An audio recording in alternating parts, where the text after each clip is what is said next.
Hi, it's Mark from Top Local. We're here with Bernie Pawlik of Pawlik Automotive in Vancouver, Vancouver's best auto service experience, 17-time winners of best auto repair in Vancouver as voted by their customers. How you doing, Bernie? I'm doing very well this morning. So we're going to talk about the German automobiles and a 2010 Mercedes-Benz C350. What was going on with this fine German automobile? So this car came to our shop with a massive coolant leak, and that was a coolant leak suddenly developed in the vehicle, and the car was brought in for a coolant leak repair. So this car is about 7 years old, but doesn't that seem a little soon for this kind of replacement? Yeah, so what we found, and I didn't mention that, is that actually the radiator was leaking quite badly. And yeah, it is pretty soon. I mean, for any car nowadays, 7 years is not that, it's pretty early for radiator replacement, especially on this car, because this car only has, I believe it has only under 50,000 kilometers on it. So it's still a very young vehicle and something with a lot of life left in it. I drive a Subaru that's it's a 2001, and the radiator's still hanging in there, you know, it's original. So, you know, radiators can last a long time on any make of car.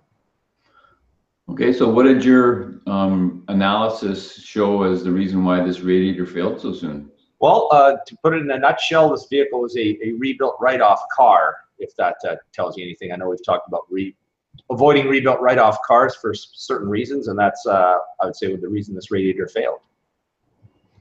Okay, so was the radiator installed somehow wrong, or was there damage that was not found in the write-off repair? Well, what we found when we took everything apart is it was actually right down to installation. So we've serviced this car actually for a few years now, and it's actually been a fine car. It drives well. There's nothing really wrong with it. But when we took everything apart, what we found is that the person who put the radiator in had done it incorrectly. And I'll just share some photos right here. So let's get some pictures. So here's our 2010 C350, a nice looking car for sure. For next photo we have. So here's the radiator. And actually, I'll share a different photo first. This is the actual failed point on the radiator. If you look, this is a seam. This is a aluminum radiator on plastic, which is pretty much every vehicle on Earth these days has these. The metal's crimped over a plastic housing, and if you look along this housing, if you look very carefully, you can see actually a crack here. And to look at the radiator itself, this plastic's actually bulged, which is kind of odd. But this is where the radiator was leaking, and suddenly developed a big crack. Now, why did it develop a crack? Basically installed incorrectly. Down at the bottom of the radiator, and again, this is typical for many cars, not just Mercedes. They hold the radiator in with two plastic pegs on the bottom, and there's a big rubber mounting piece that sits in the hole in the body, and the radiator slips in there. And then there's two brackets on the top, one here, and a bolts that hold it down. So pretty simple, easy to install, very common across the platform for most makes of cars. What we found when we took it apart is one of these rubber pieces was missing. And the radiator was mounted actually with the rubber piece hitting the bottom of the vehicle body. And they rigged up some kind of device to hold the radiator tight from the top. So this is why I don't recommend buying rebuilt write-off cars a lot of times. People who work on them are really not that competent. And that's where a lot of the problems lie. There's incompetent people who work on them.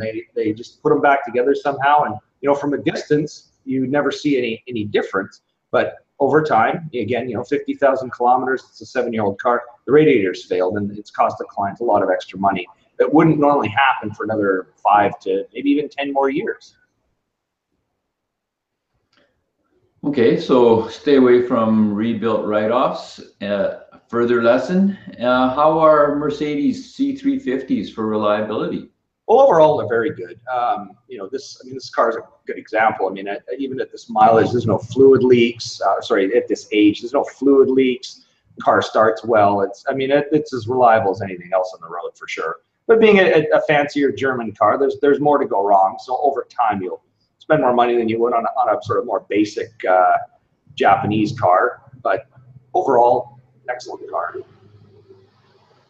So there you go. There, if you have a Mercedes in Vancouver and you're looking for service or repairs, the guys to call are Pawlik Automotive. You can reach them at 604-327-7112 to book an appointment. They're busy. You gotta book an appointment, or check out our website, pawlikautomotive.com, or our YouTube channel. Got hundreds of videos on there. Very popular these days. Check it out, Pawlik Automotive. Thanks, Bernie. Thanks, Mark.